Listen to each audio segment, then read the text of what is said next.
שמעתי פלא גדול, חידוש כמוני לא היה מעולם. La guerre en 67, il y a eu beaucoup de miracles. C'est-à-dire c'était que des miracles. Il n'y avait que des miracles. Tous, ils savaient que c'était perdu d'avance. Ils avaient préparé des tombes pour des milliers et des milliers de tombes, parce qu'ils savaient que c'était perdu d'avance. Maintenant, il y a eu un miracle, ils ont gagné la guerre en 6 jours et tout, que des miracles. Tout le monde a raconté, c'est que des miracles. Maintenant, qu'est-ce qu'il fallait faire après? Il fallait s'arrêter, il fallait dire, ça ne vient pas de nous. C'est des miracles. Qu'est-ce qu'on fait maintenant? Maintenant, il y a eu un miracle, d'accord? Quelqu'un, normalement, il travaille, il gagne 3 000 euros par jour, d'accord? Un jour, il a gagné au loto, il gagne 3 milliards d'euros, d'accord? Maintenant, il faut qu'il sache que ça ne se gère pas comme 3 000 euros par mois, c'est pas la même chose. Il faut s'arrêter, il faut prendre des conseillers, des trucs, parce que c'est pas du tout la même chose. Ça, c'est pareil, il y a une guerre qui a été gagnée, avec des miracles. Du moment où il y a des miracles, ça veut dire que, logiquement, ça ne devait pas se gagner. Donc, d'après les midotes des gens, ça ne devait pas se gagner. Mais Hachem, il a fait un miracle que ça a marché. Donc, maintenant, après, il faut trouver une méthode. Comment on gère ça? Alors, comme ils ne savaient pas gérer, ils ont dit, mais non, ne quittez pas la vieille ville, venez, on vous redonne Jérusalem, on vous donne le monde du temple et tout. Regardez qu'est-ce que ça coûte aujourd'hui, ça. Alors que si quelqu'un, il savait gérer, il dit, messieurs, vous avez fait la guerre, vous avez perdu, shalom, au revoir. Et ça y est, c'est fini. Mais ça, pour faire ça, il faut avoir une méthode, c'est-à-dire il faut avoir des midotes qui correspondent à la chose. Il faut avoir le conseil qu'il faut au moment où on a besoin. Alors donc maintenant, tout ce qu'il y a eu dans le monde comme ça, qui est le chesed d'Hachem, c'est un chesed. Même quand vous prenez mai 68, c'est un chesed d'Hachem. Ou vous prenez les mouvements hippies, c'est un chesed d'Hachem. Mais seulement, ils ont dit tout est du mensonge et tout, il y en a marre, etc. Des trucs, on doit... Mais alors qu'est-ce qu'on fait? Quand ils ont voulu passer à l'action pour gérer cette lumière-là, ils n'ont pas su comment gérer la lumière. Donc la chose, elle est partie comme elle est venue. Elle a fait même des dégâts, et puis elle s'est oubliée. Ça a pris quelques années, ça s'est oublié. Regardez maintenant où on se trouve, 40 ans, ou combien on est, 50 ans après, 40 ans après la guerre des 6 jours, ou 50 ans. Regardez où on est par rapport où on était à l'époque. Regardez à quoi on est arrivé. C'est-à-dire que dans le concept de la chose, c'est-à-dire qu'est-ce que c'est Eretz Israël, qu'est-ce que c'est l'État d'Israël, qu'est-ce que c'est nos voisins, etc. Regardez les choses qu'elles sont devenues. Tout ça parce que la lumière, elle n'était pas gérée. C'est-à-dire qu'il n'y avait personne qui savait gérer. Qui a dit, mais non, on lui donne, c'est pas grave, et on leur laisse et tout. Il faut quelqu'un qui vous dise comment gérer. Sinon, c'est ça la réussite. La réussite, c'est la gestion de la lumière. Les gens qui savent gérer, ils réussissent. Les gens qui ne savent pas gérer, ils ne réussissent pas. Il y a des gens, ils ont de très belles affaires, ils ont fait faillite parce qu'ils ne savaient pas gérer. Celui qui sait gérer la lumière, il réussit dans sa vie. Et pour gérer, il faut un peu, c'est tout. Ce que je peux gérer, c'est tout. Comme on dit, digérer, ce que je peux digérer. Je ne peux pas manger plus, les yeux plus gros que le ventre. Je ne peux pas. Moi, il y a des estomacs qui digèrent, il peut manger 3 kilos, il digère. Un autre, 500 grammes, ça y est, il ne peut plus. Il peut pas. Il y a l'âge aussi. Il y a des gens à un âge, ils ne peuvent plus manger comme ils avaient 20 ans. C'est même si quelqu'un m'invite, il est gentil, il m'offre 10 plats et tout, je ne peux pas les manger. Mes mesures, elles ne me donnent plus la possibilité de manger ça. Je ne peux pas. Je dois respecter des mesures. Alors maintenant, le problème qu'on a, c'est qu'on a ces deux côtés-là en nous. On a un côté qui veut monter très très haut, et on a un côté qui est dans la matière, c'est-à-dire complètement dans la matière. Et c'est-à-dire on a un corps et une âme. Mais dans le cœur lui-même, on a le schéma d'un corps et le schéma de l'âme. Dans le cœur, c'est-à-dire à l'intérieur, il y a ces deux youds-là. Il y a un youd qui est un corps et il y a un youd qui est une âme. Dans notre cœur, il est. Alors maintenant, ceux qui cherchent à sécuriser et tout, alors eux, ils disent ah non, il faut aller vers le corps seulement et c'est tout, il faut assurer le corps. Mais un juif, c'est pas quelqu'un qui assure le corps uniquement. C'est quelqu'un qui assure le corps et qui est connecté à l'infini aussi. C'est-à-dire, il travaille avec les deux. C'est-à-dire, c'est pas, il travaille 6 jours de la semaine, Shabbat, il s'arrête. Et Shabbat, il se connecte à l'infini. Et Motzei Shabbat, il fait Abdallah, il revient. Sans arrêt, c'est comme ça. Et toute la journée, c'est comme ça aussi. C'est pas que dans la semaine. Toute la journée, la personne, elle s'arrête, elle va faire shachrit, elle va faire mincha, elle revient, elle repart, elle travaille, etc. C'est-à-dire, on gère ces deux choses sans arrêt. Si maintenant quelqu'un il se laisse aller au trop d'enthousiasme, il va se détruire. Et si quelqu'un il se laisse aller à une gestion étouffante, il va se détruire aussi. C'est-à-dire qu'il y a un équilibre. On ne peut pas, ni l'un ni l'autre, il doit... Mais rappelez-vous, ce qu'il dit ici, c'est que l'homme, le juif, il a une âme qui le tire vers l'infini. Donc tout ce qui va ressembler à de l'infini, ça va l'attirer beaucoup. Il va être très attiré par ça. Maintenant, il doit contracter cette lumière de manière à ce que cette lumière, elle puisse rentrer dans des mesures. Comme si vous prenez par exemple un rayon laser, c'est-à-dire c'est quelque chose qui est contracté de façon à faire quelque chose de précis. C'est-à-dire on peut par exemple opérer l'œil avec un rayon laser. Mais ce n'est pas le rayon laser n'importe quoi, il est mesuré. Parce que si on prend un rayon laser basique, on va tuer la personne. C'est-à-dire qu'il est fait par rapport à ce qu'il y a besoin pour cette action-là précise. Donc maintenant, on a cette lumière-là. Cette lumière, on doit l'utiliser comme carburant par rapport à ce qu'on a à faire. Mais il ne faut pas que le carburant il arrive trop, parce que sinon ça noie le moteur, comme un carburateur. Si le carburateur il envoie trop d'essence, le moteur il s'arrête, il est noyé. On ne peut pas. Il faut que ça soit tout ça, que ça soit équilibré. Alors Rabbi Nachman il dit, quand tu ressens de l'enthousiasme comme ça, la première chose c'est qu'il faut que tu contractes cet enthousiasme-là. Tu dois le contracter. Tu dis, ok, maintenant je ressens ça et tout, qu'est-ce que je fais avec ça? Dans quoi j'investis ça? Comment je l'investis? Comment je le vis, ça? Je le vis comment? Les gens, ils montent en Israël. C'est un enthousiasme. Comment je vis en Israël? Dans quoi je vais vivre? Quel milieu? Quel endroit? Quelle ville? Quel quartier? Où je vais mettre mes enfants? Donc, il y a des mesures. Chacun, il a ses mesures. On ne peut pas aller n'importe où. Et dire, voilà, on a de la famille là-bas. Mais ce n'est pas parce qu'il y a de la famille que tu vas aller là-bas. C'est pas parce qu'il y a de ta famille qu'ils sont dans les mêmes mesures que toi. Chacun il a son endroit. Il doit chercher son endroit par rapport à ses midotes, par rapport au développement qu'il a à faire. Eretz Israël, Baruch Hashem, elle est ouverte. Il y a depuis Beersheba jusqu'à Narea. Il faut trouver son makom. Chacun il a son makom. Pourquoi Eretz Israël elle était donnée par Ruach HaKodesh? Pourquoi c'était un goral de Ruach HaKodesh? Qu'est-ce que ça change si quelqu'un il habite là ou là? Mais non, ça change tout. C'est pas ça change tout. Chaque chevet, il avait son endroit, c'est tout. C'est comme ça. Chacun il a son makom en Israël. Il faut le trouver, il faut le chercher, il faut prier, il faut demander. Le Rabbeinu, il avait une méthode quand il rentre en Israël.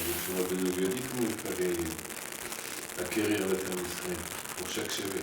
Pour chaque chevet, ouais, il y avait un. Quand ils sont rentrés, il y avait une technique particulière. Oui, il y avait mais elle a été née avec un goral. C'est-à-dire c'était Ruach HaKodesh.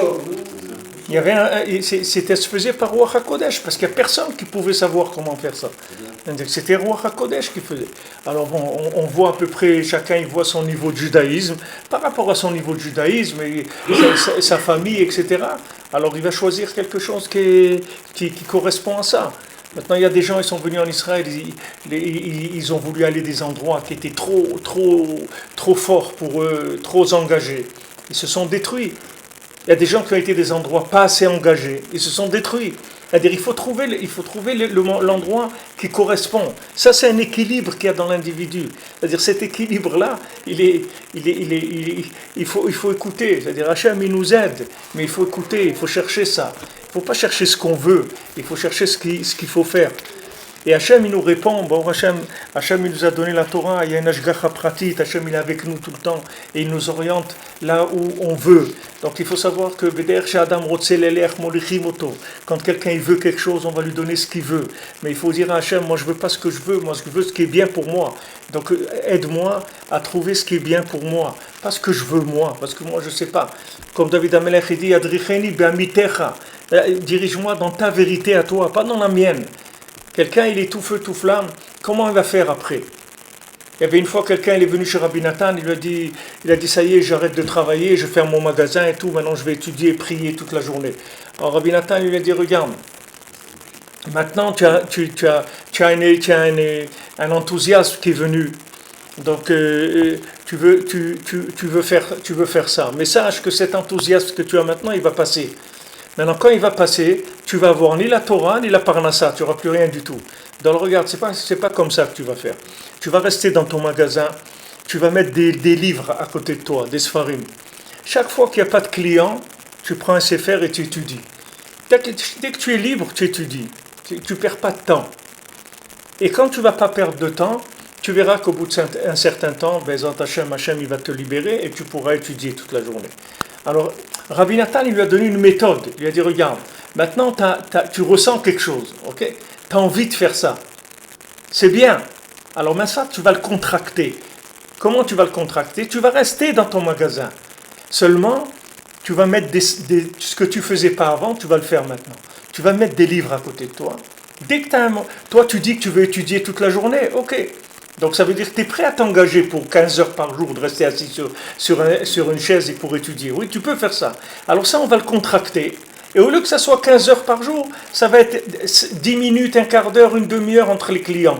Toi, tu voulais 15 heures. Donc tu peux faire 5 heures aussi. Oui, puisque 15 heures, tu étais prêt à t'engager. Donc moi, je vais te trouver encore mieux. Je vais te dire encore mieux, plus facile, mieux que ce que tu voulais. Tu vas rester dans ton magasin, tu vas travailler. Dès qu'il n'y a pas de clients, tu étudies. Avec ça, tu vas faire les récipients et tu verras qu'après, et ça n'a pas mis longtemps, même pas 2 ans après, ce bonhomme-là, il était en train d'étudier toute la journée. Pourquoi? Parce qu'il a fait des récipients. Il a fait des récipients. Et c'est ça qui prouve que la personne, elle est sincère. C'est la gestion du temps, les maaseh. Quand quelqu'un il dit, moi je veux faire ça toute la journée, ok. Au lieu de faire toute la journée, fais déjà 1 heure. Ah non, 1 heure, je veux pas. Non, ça veut dire que tu veux pas, c'est tout. Ça veut dire ce qui t'intéresse, c'est le rêve de la chose. Mais c'est pas la chose elle-même. Ce que tu veux, c'est rêver, mais c'est pas la chose elle-même. C'est l'imaginaire qui t'intéresse. Mais la chose elle-même, voilà, je te la donne 1 heure par jour. Tu dis, moi je vais étudier 15 heures. Ok, tu veux 15 heures, alors on va commencer avec 1 heure. Il dit, non, moi si j'étudie pas toute la journée, alors je vais commencer à tourner, aller faire les magasins, aller manger une pizza et tout. Et même cette heure-là, je vais pas étudier. Ça veut dire que tu peux pas étudier, c'est tout. Qu'est-ce que tu veux? Créer un faux contexte dans lequel tu vas vivre une vie de rêve avant qu'elle devienne un cauchemar. C'est pas comme ça qu'on vit. Tu veux faire 15, fais 1, fais 2, fais 3. Et regarde comment ça tient, c'est tout. Accélère un petit peu, regarde comment ça tient. Et si tu vois que tout marche bien, tu verras après Hachem, il va t'ouvrir plus. Mais les gens, ils veulent pas. Il dit tout ou rien. Non. Hein? C'est une chouïra de Kélim. Oui, c'est les récipients qui se détruisent. Ouais. C'est le premier... Ouais. Ça, c'est les récipients qui se détruisent. Et quand les récipients ils sont détruits, ben, je peux vous dire qu'il n'y a pas beaucoup de médicaments dans le monde pour attraper ça. Les récipients qui sont détruits. Alors qu'une personne qui a avancé plus doucement que ce qu'elle devait avancer, c'est pas grave. Parce qu'elle est là, elle est présente. Donc, elle a avancé un peu moins qu'est-ce qu'elle devait avancer, c'est pas grave. Elle est présente. Mais celui qui a avancé un peu trop vite, et c'est fini. Si le récipient est cassé, il peut se réparer aussi. Hein? Si vous cassez un récipient, vous pouvez le réparer aussi. Si quoi? Un récipient, il y a des chapeaux à 40 ça dépend quoi. Il y a des kélim il y a des kélim par exemple en argile, on ne peut pas réparer. Il n'y a pas de réparation. Les kélim en fer, on peut. Il y a des gens qui sont faibles parce que de vivre un échec, il faut une force pour vivre un échec. Il y a des gens qui ne peuvent pas vivre d'échec. C'est pour ça qu'on nous dit d'aller doucement. Parce qu'on dit si tu échoues, tu ne pourras pas vivre l'échec. Supporter l'échec, tu n'as pas la force. Il y a des gens que oui. Il y a des gens, ils ont échoué dans leur vie, ils ont recommencé, c'est tout. Mais il y a des gens, ça, ils ne peuvent pas le faire. Même ça, ils sont trop faibles pour le faire. C'est pour ça qu'on dit aux gens, va doucement. C'est tout. Va doucement. Même si tu penses que tu pourras aller plus vite, va doucement. Parce que il y a dans la Torah, un kéli en matéchet, par exemple, on peut le chauffer à blanc, etc., pour le purifier, pour le cachériser. Mais un kéli en argile, la porcelaine, tout ça, shviratam mitaharatam, c'est-à-dire que de les casser, on ne peut rien faire avec. On ne peut rien faire, on peut pas, le kéli, il peut pas se reprendre. Et il y a des gens qui sont trop faibles pour supporter un échec. Il y a des gens, ils ont essayé d'étudier 15 heures par jour, et vous les trouverez après, ils ont échoué. Mais maintenant, vous ne trouverez pas qu'après, ils étudient 2 heures. Parce qu'ils ne peuvent pas. Parce que eux, ce qu'ils avaient dans la tête, c'était cette image-là. Maintenant, on a enlevé cette image, ça ne l'intéresse plus. Mais ce n'est pas l'image, c'est la réalité qui compte. Regarde la réalité et concentre-toi sur ta réalité, c'est tout. Laisse l'image, laisse tomber l'image. Et ça, il y a besoin de beaucoup de siyata d'ishmaïa, beaucoup de bracha pour arriver à ça. Beaucoup de bracha. Il y a beaucoup de bracha. Combien de gens, ils veulent faire des choses, ils veulent avancer. Et quand on leur dit attends, alors ils ne sont pas contents. Ils disent ouais, mais j'ai envie et tout, je perds mon temps et tout. Tu ne perds pas ton temps du tout. Tu ne perds pas ton temps du tout. Va doucement et tu verras que tu ne perdras rien parce que tu vas tenir cette lumière que tu as vue, tu vas t'engager et tu vas développer tout en harmonie avec ta famille, etc. Et après tu verras que tu arriveras à des niveaux vraiment très intéressants. Tandis que si tu vas trop vite, tu vas avancer tout seul, tu vas te déconnecter de la réalité. Et après tu vas te trouver seul. C'est pour ça qu'aujourd'hui, vous voyez combien de gens à Shemishmor, ils se séparent. Et en général, vers 40 ans, comme ça, ils ont remarqué, c'est là où il y a les plus grandes shvirotes. En France, par exemple, ils disent un mariage sur deux, ils divorcent. C'est-à-dire 50% des gens qui se marient, ils divorcent. Et en général, ça vient autour de 40 ans, c'est-à-dire Ben Arbaim la Bina, c'est-à-dire quand quelqu'un il arrive à 40 ans, il commence un petit peu à voir où il est, et il voit que les massés, il n'a jamais été marié, c'est tout. C'est pas qu'il se divorce. C'est que juste ils se réalisent qu'ils sont tout seuls, c'est tout. Parce qu'ils n'ont jamais collé, chacun il a vécu de son côté. Les gens ils ont jamais vécu en fusion parce qu'ils ne parlaient pas le même dialogue, ils n'étaient pas au même niveau. Il n'y a pas de patience d'expliquer, de vivre ensemble la chose. Il n'y a pas, chacun il vit dans son monde.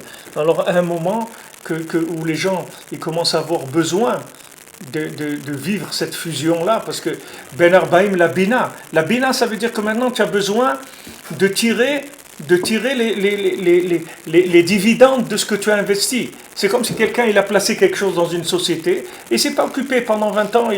Maintenant il vient un jour, il dit bon, maintenant j'ai besoin de récupérer les bénéfices de ce que j'ai investi. Et il dit mais elle a fait faillite depuis longtemps la société, vous savez pas, il n'y a plus rien. C'est-à-dire que la personne, elle a vécu dans son monde. Et maintenant, à un moment, il y a besoin de se construire avec un couple réel, c'est-à-dire une vie de famille, vraiment. C'est-à-dire on a besoin de prendre quelque chose de ce qu'on a investi. Pendant une période, on a investi, mais à un moment, on a besoin de prendre. Quand on a besoin de prendre, tu vois qu'il n'y a plus rien à prendre. Ni un ni l'autre. Alors ils disent non, c'est comme ça, il n'y a plus rien, c'est tout. Mais ce n'est pas de maintenant. C'est que les gens ils croient qu'ils ont divorcé. Ce n'est pas qu'ils ont divorcé, ils ne sont jamais mariés. Ce n'est pas qu'ils ont divorcé, c'est qu'ils n'ont jamais été mariés. C'est ça le problème. C'est que depuis le début, ils parlaient deux langues complètement différentes. Et à un moment, ils se sont rendus compte qu'ils ne se comprenaient pas. Mais c'est pas aujourd'hui qu'ils ne se comprennent pas. C'est qu'ils ne se sont jamais compris, Bichlal. Mais comme maintenant, chacun il était jeune, il était dans le feu de l'action, c'est-à-dire il était dans le côté où la personne elle donne, donc il n'y a pas de problème. C'est-à-dire chacun il donnait, ça se passait n'importe comment, c'est pas grave. Mais au moment où la personne elle a besoin de prendre, et elle voit qu'il n'y a rien, elle dit mais alors on s'est moqué de moi là. Et c'est terrible, les gens ils vous le disent, il y a des gens qui ont écrit des livres sur ça. Il y a des gens, ils ont divorcé, des juifs, je parle des gens qui connaissent Hachem, ils ont divorcé, ils ont écrit des livres. Vous voyez que leur vie, elle est détruite complètement. Ils ont dit, vous ne pouvez pas savoir ce que c'est un divorce. C'est terrible, c'est quelque chose de catastrophique. Quelqu'un avec des enfants et tout, c'est terrible. C'est-à-dire, mais ils n'ont pas pu s'empêcher d'arriver là. Pourquoi ? Parce que c'est quelque chose qui était embryonnaire depuis le jour du mariage. C'est pas qu'ils ont divorcé maintenant, c'est qu'ils n'ont pas pris le temps de communiquer, de faire un réglage. Ce réglage-là, dans le mariage, c'est tous les jours. On ne fait pas un réglage une fois par an quand il y a une bar mitzvah ou un truc. Ce réglage, c'est tous les jours. On s'oblige à s'asseoir, prendre un repas ensemble. Au moins un repas dans la journée, et on parle avec sa femme, avec ses enfants, et on règle la longueur d'onde de tous, qu'on soit tous à la même longueur d'onde. Il y a des questions, on répond. Il y a de la révolte, on assume. On est là, ensemble. Mais si maintenant vous parlez jamais, vous n'allez même pas vous rendre compte d'où il est l'autre. Alors les gens disent, ouais, elle est partie ou il est parti. Mais ça fait longtemps qu'il est parti. C'est pas aujourd'hui qu'il est parti. Il est parti depuis longtemps. Il n'a même jamais été là. C'est pas qu'il est parti, il n'a jamais été là. Parce qu'il n'y avait pas de communication. Alors Rabbi Nachman, il donne ça pour aussi avec Hachem, c'est pareil. Quelqu'un qui ne communique pas avec Hachem, il ne sait pas où il en est dans sa vie. Il croit qu'il est religieux, il croit qu'il donne de la tzedaka, il croit qu'il est saint. Mais quelqu'un qui parle avec Hachem tous les jours, il sait exactement où il est. Il vient, tous les jours, il rend des comptes, il dit, voilà Hachem, voilà aujourd'hui ce qui s'est passé, ça. Il a un rapport avec Hachem, il se rééquilibre, au moins il ne perd pas la tête, il sait les choses où elles se trouvent, il garde ses repères. Ça, c'est pour ça que je vous dis, cette Torah-là, c'est quelque chose qui va mettre énormément d'ouverture sur beaucoup de domaines, et bon, on va être dedans, je vous dis, minimum jusqu'à Bezrat Hachem, jusqu'à Rosh Hashanah. Alors maintenant,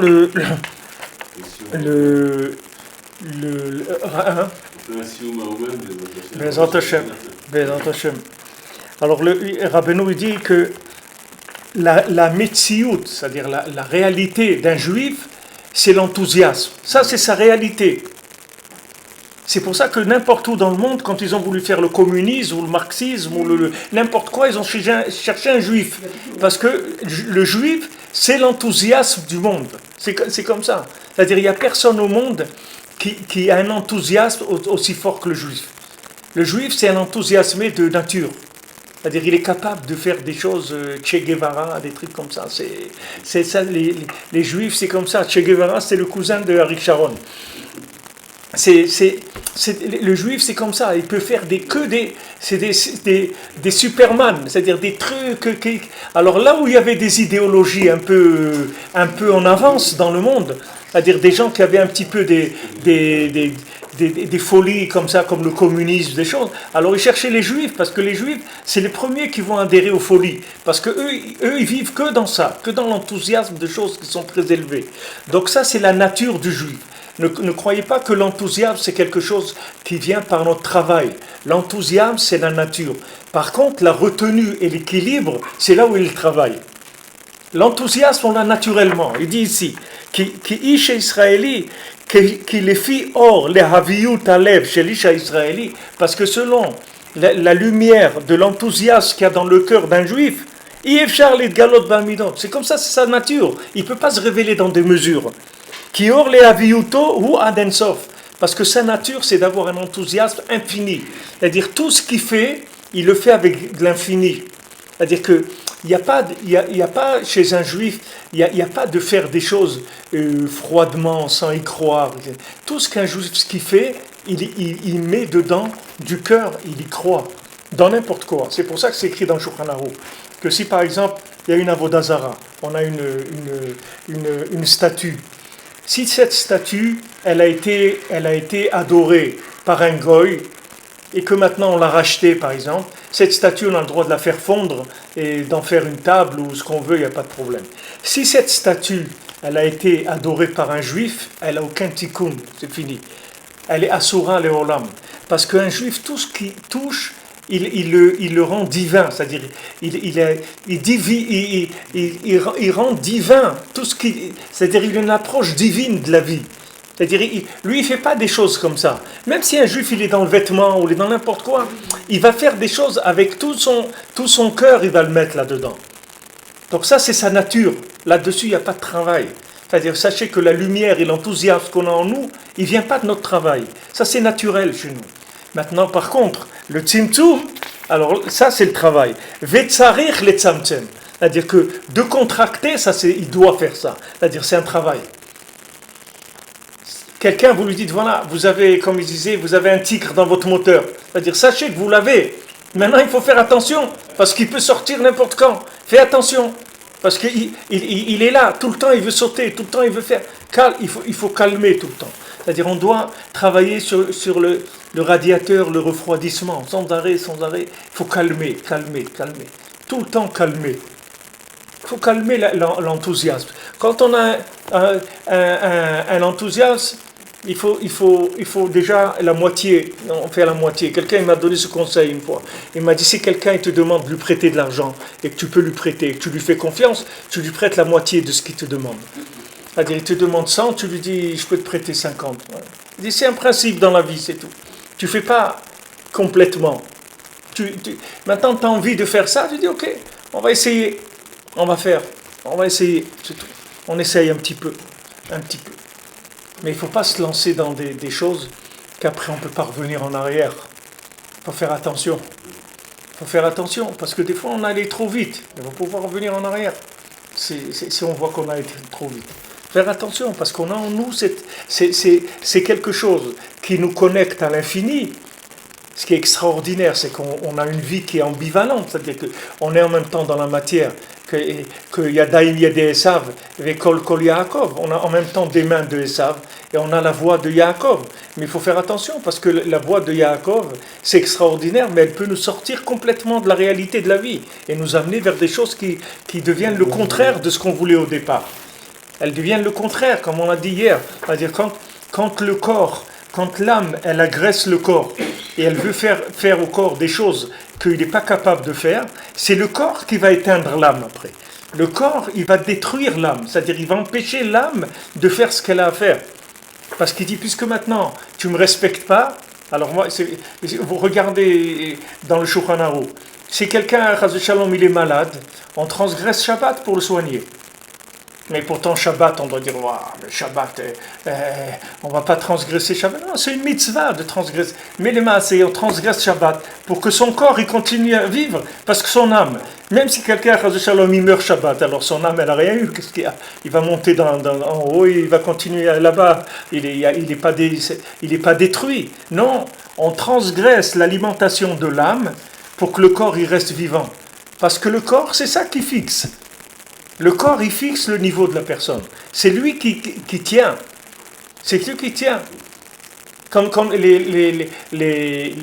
on dit shtoke gufo. Les goïms, ils disaient, quand une femme, elle dirige à la maison, alors ils disent, c'est elle qui met le pantalon, ou c'est elle mais c'est pas...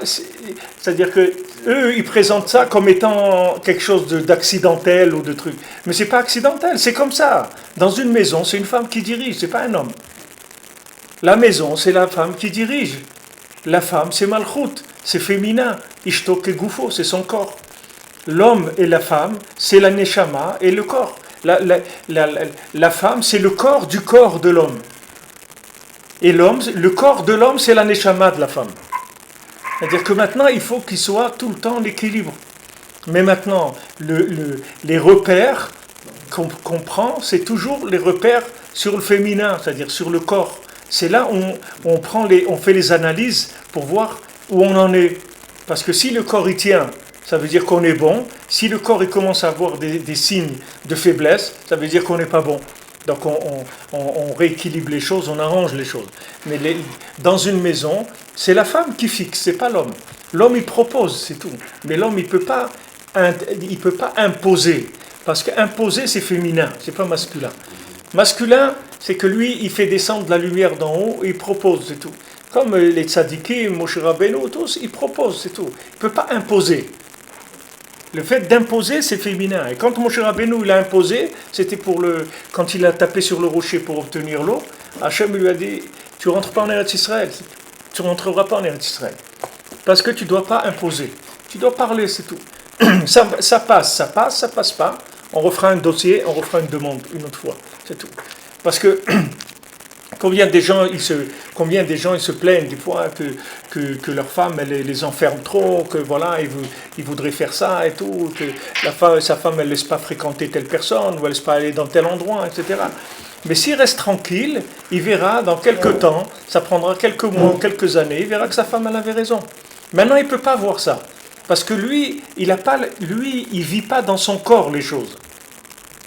Lui il vit pas dans son corps les choses. Lui, il vit dans l'imagination de la chose. Lui, il ne vit pas dans le résultat, dans la pratique de la chose.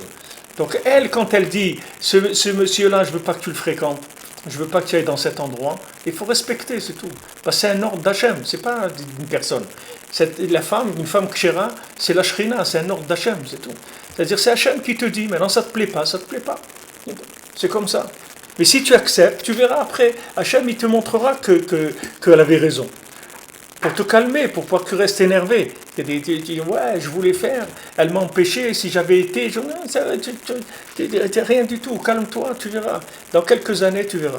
Parce que c'est comme ça. C'est-à-dire que, surtout maintenant qu'on est à la fin des temps, c'est-à-dire à la fin, c'est mamash, le féminin, il a tout le pouvoir. C'est-à-dire beaucoup plus qu'avant. beaucoup plus qu'avant. Ce que femme Dieu, ce que femme veut, Dieu le veut. Ouais. Ouais. C'est ce que la femme elle veut, c'est la volonté d'Hachem. Du moment où une femme elle est kshera, elle fait la Torah. Non, si une femme elle n'est pas kshera, c'est même pas une femme, c'est rien du tout. C'est un autre, un être, c'est un ovni.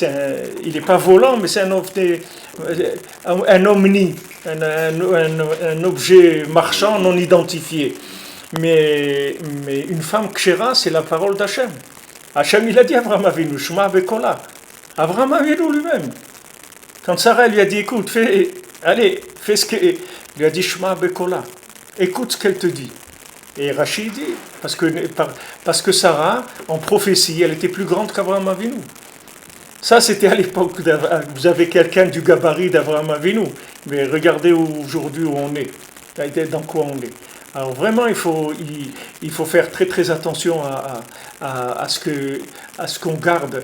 C'est-à-dire les maasés, tout ça, c'est pour rester attaché. C'est pour rester attaché, que le corps et l'âme, ils restent attachés pour pas qu'ils se séparent. Vous comprenez?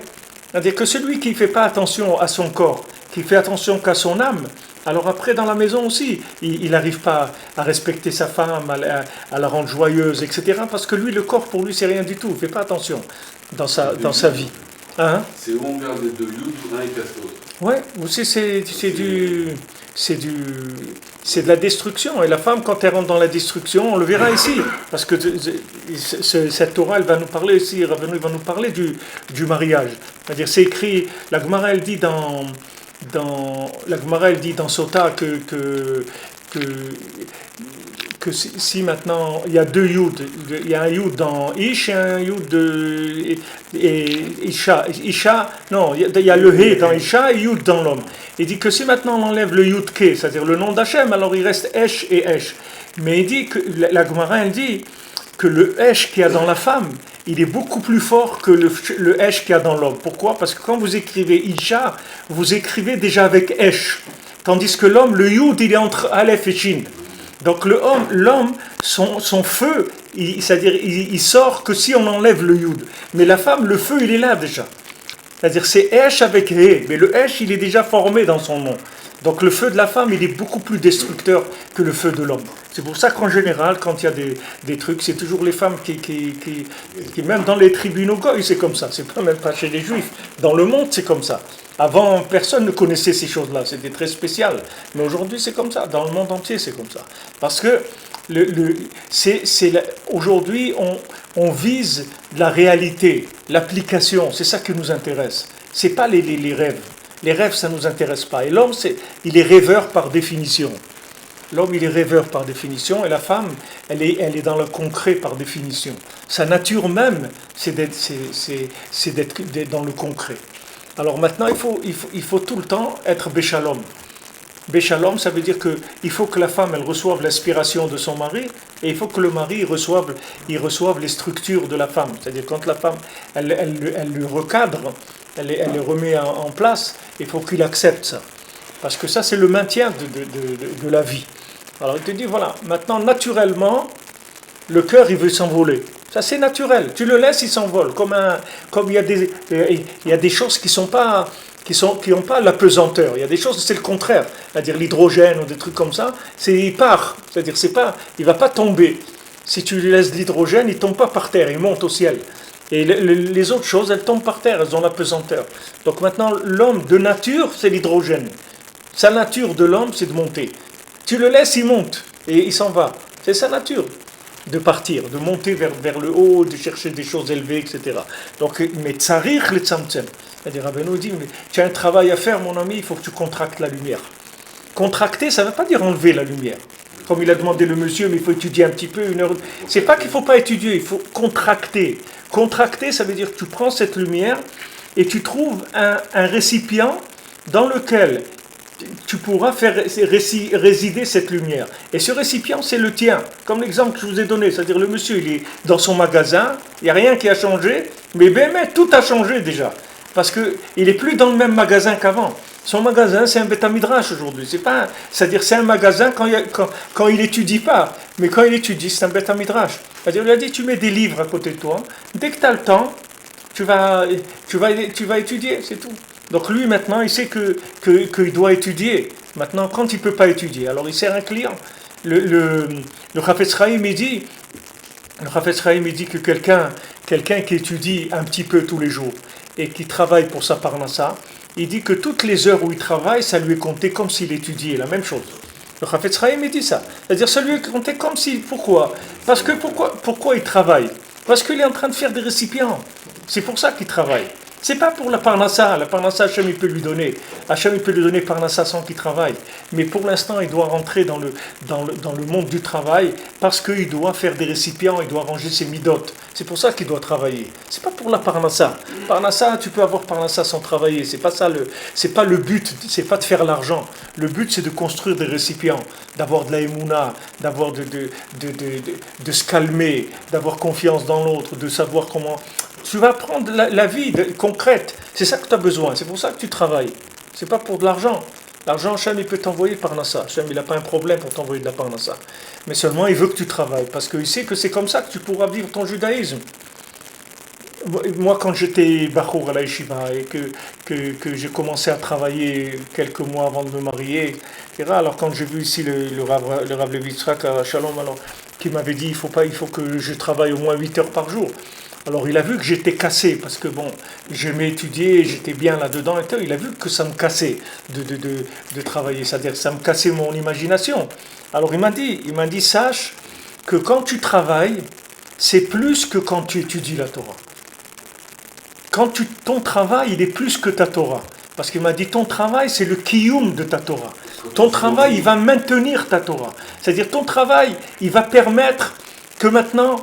Tu vas pouvoir faire Shabbat, tu vas pouvoir avoir des enfants, tu vas pouvoir les envoyer étudier la Torah, tu vas avoir un Shalom Bayit. Ça, c'est plus que tout ce que tu pourras étudier dans ta vie. Ça, c'est plus, comme il dit le Baal Shem Tov, quand quelqu'un il change para et chamor, il dit c'est plus que ce qui est écrit dans la Mishnah que celui qui change para et chamor. Pourquoi ? Parce que lui, il le fait. Il est en train de le vivre. C'est beaucoup plus. Qui est-ce qui a dit ça ? Le Rav de Salant, tu crois, le Rav Israël Salanter, je crois, il a dit à sa femme avant de mourir, il a dit, ou je ne sais pas si c'est avant de mourir, mais il lui a dit une fois pour les chalot, il lui a dit est-ce que je serai avec toi dans l'Olam Haba et tout.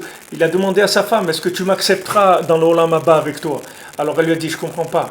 Il a dit non, parce que toi, quand tu fais les chalot pour Shabbat, toi, tu fais le Shabbat, tu fais quelque chose pour le Shabbat. Moi, qu'est-ce que je fais pour le Shabbat ? Moi, voilà, je chante ou j'étudie et tout. Mais toi, tu fais quelque chose avec tes mains. Et ça, c'est du sûr. Tandis que moi, ce que je fais avec ma tête, je peux partir dans un truc imaginaire complètement. Tandis que la femme, il n'y a pas d'imaginaire. C'est elle a raté le pain, elle a raté. Il n'y a rien à imaginer. C'est elle a réussi, elle a réussi. On a des résultats directs. Donc il a dit, parce que toi, quand tu fais Shabbat, c'est plus que quand moi je fais Shabbat. Toi, tu le fais mamash. Il dit, donc est-ce que tu m'accepteras dans le Olam Haba avec toi ? Il a demandé ça à sa femme. Pourtant, c'était un grand tzaddik. Mais il a demandé à sa femme, parce que il a dit, toi, quand tu fais les choses, c'est en réalité. Moi, je ne sais pas. Quelqu'un y croit, il étudie et tout. Il ne sait pas du tout. Regardez ce que vous entendez sur des gens qui ont étudié, c'est des grands rabbinim. Mais après, vous trouvez que les gens, ils ont déraillé, mais complètement déraillé. Déraillé complètement. D'où ça vient, ça ? C'est pas qu'il n'est pas bien, le monsieur. Il est très très bien. Il n'a aucun problème. La seule chose qu'il a, c'est qu'il a été trop vite par rapport à ce qu'il pouvait. C'est tout. Trop loin ou trop vite. Trop profondément ou il a été trop loin dans la chose ou il a été trop vite, c'est tout. Mais sinon la personne elle-même, elle est très bien.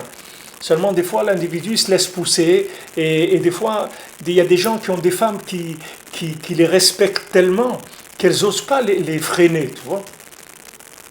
Des fois, il y a des maris comme ça qui sont des fois imposants, c'est-à-dire que c'est écrit dans la halakha que quand quelqu'un il fait des reproches chez lui à la maison, Erev Shabbat, il faut qu'il demande avec une voix douce, gentiment. Parce qu'il dit que si quelqu'un il parle trop durement à la maison, elle va finir par lui faire manger des tréfotes. Parce que le jour où il y a une sheila sur un poulet, elle dit si jamais je lui dis, il va me tuer. Je lui dis rien, c'est tout. Elle lui fait manger des trucs qui ne sont pas cachers. Alors il y a des gens des fois qui sont tellement, ils terrorisent tellement la maison qu'il n'y a personne qui ouvre la bouche. Alors moi, maintenant, même s'il va aller faire une bêtise, il va se détruire, personne ne lui dira rien du tout. Alors ce principe-là, des fois, c'est pas aussi grossier que ça. Mais des fois, la femme, elle respecte son mari, elle croit par respect. Elle ne veut pas lui dire de ne pas faire et tout, parce qu'elle veut le respecter. Mais c'est pas ça le respecter. Le respecter, ça veut dire si la femme, elle voit que ce qu'il est en train de faire son mari, c'est quelque chose qui n'est pas bien pour lui, ça veut dire pas bien pour eux, il faut qu'elle lui dise. Il faut qu'elle trouve comment lui dire et tout, si c'est quelqu'un un peu nerveux, qu'elle trouve comment lui parler. Mais il faut lui dire, il ne faut pas qu'elle garde ça. Il faut qu'elle lui dise, c'est ses responsabilités. C'est comme si vous avez une jauge dans la voiture et qui monte quand le moteur il chauffe. Alors vous enlevez la jauge, comme ça ne vous embête plus. Comme ça, quand ça chauffe, au moins vous êtes tranquille, le moteur il va exploser. Vous comprenez, vous n'avez pas de souci à vous faire. Il ne veut pas voir la température. Hein, il faut pas faire l'autruche, il faut regarder, il faut faire une mise au point. Alors vous voyez, Bezrat Hashem, ce qu'on a vu aujourd'hui, c'est que l'Aitlaavout, elle est naturelle, mais le Tzimtzum, il est tsarir. C'est-à-dire l'enthousiasme, il est naturel, il vient tout seul. Si on se laisse aller, alors on va avoir tendance à monter, à aller trop vite et trop loin, tandis que le Tzimtzum, la contraction, c'est le fruit d'un travail. Donc c'est là où on doit travailler, tout simple. C'est tout simple. C'est tout simple. Notre travail, il est là-dedans. Contracter, c'est tout. J'ai envie de faire ça, non, je fais ça. J'ai envie de faire beaucoup, non, je fais un peu. J'avais envie d'aller là-bas, non, je vais... C'est ça notre travail. Contracter, comme je vous dis, ça ne veut pas dire enlever. Ça veut dire prendre la chose et la réduire dans une situation qu'on est capable de gérer. C'est-à-dire, on fait rentrer, si vous voulez, le potentiel de renouvellement et de changement, on le fait rentrer dans ce qu'on est aujourd'hui. Mais on ne sort pas de ce qu'on est pour aller vers le renouvellement. Prenez, le gars, il est dans son magasin, il reste dans son magasin. Il n'y a rien qui a changé, mais tout a changé. Parce qu'il a rentré dedans une âme, quelque chose qui va lui renouveler toute sa façon de vivre. Tandis que s'il sort du magasin et il va vers les livres, il ne restera plus rien, ni les livres, ni la parnassa, ni rien. Parce que pour l'instant, il a eu un élan. Cet élan-là, il faut le mettre en application. Alors on te conseille comment? Regarde, reste où tu es, tu ne bouges pas. Tu ne bouges pas de là où tu es. Et ton idéal, tu le rentres dans ce que tu es maintenant. Tu ne changes pas, tu ne changes rien. Ce que tu vas changer, c'est que ce que tu as envie de faire, tu le fais dans le contexte où tu es maintenant. Fais-le dans le contexte où tu es.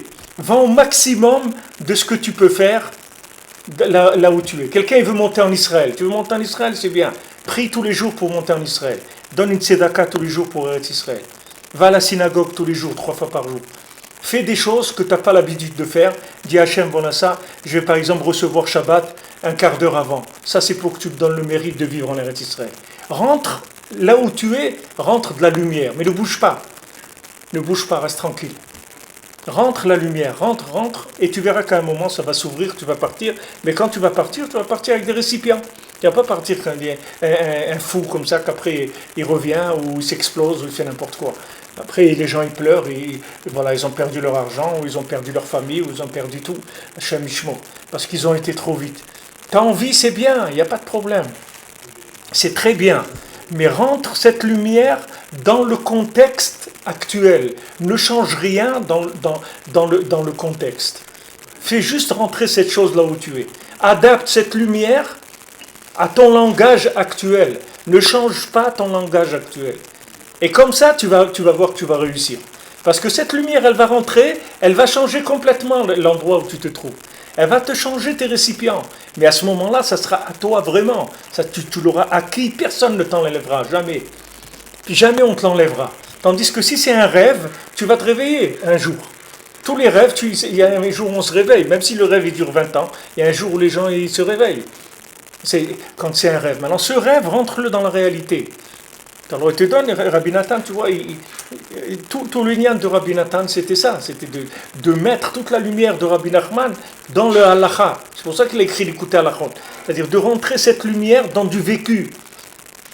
Rabbi Nachman, il a dit, si j'ai pas Rabbi Nathan, il restera rien de moi.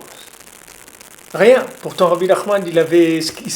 Mais justement, c'était tellement élevé qu'il lui fallait un corps, un élève qui soit un corps. Comme Moshe Rabbeinu, il avait besoin d'Yehoshua. Et Rabbi Nachman, il avait besoin de Rabbi Nathan. Rabbi Nathan, c'était un corps kadosh, c'était un élève kadosh. Et il a passé sa vie à faire des applications sur la Torah de Rabbi Nachman. Et c'est ça qui nous reste. S'il n'avait pas, qu'est-ce qu'on aurait? Il y a des choses. Toi, si tu regardes, tu vas dans l'atelier où le gars il a découvert le laser, tu vas rien faire avec ça.